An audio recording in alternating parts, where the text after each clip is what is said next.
నేను చేసిన సరే తెలిపించా నైన్తార వాడు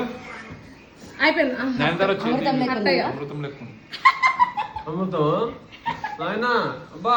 ఏంట్రా ఇందాకేదో అన్నావు సూపర్ ఉంది ఇంకొంచెం ఉందా అది వేర్రా సరే లేదా ఫ్రెండ్కి ఇచ్చే మర్యాద ఇదే నువ్వు చేస్తా నీకు ఆకలేస్తుంది అని చెప్పి దెబ్బ దెబ్బ తినిపెట్టి పో అని చెప్పేసి అన్నాను చూడు నాది మిస్టేక్ నువ్వు జస్ట్ నువ్వు తినిపెడితే నువ్వు రాలేదా సూపర్ ఉంది నేను తినిపెట్టమన్నా ఇప్పుడు ఇదంతా షార్ట్ వీడియో కోసం మాత్రం మీరు చేస్తాను నాకు తెలిసింది కానీ ఇంకా నిజంగా చెప్పిందిరా అది నిజంగానే దాని మొహం అది తినడానికి సరిపోదు.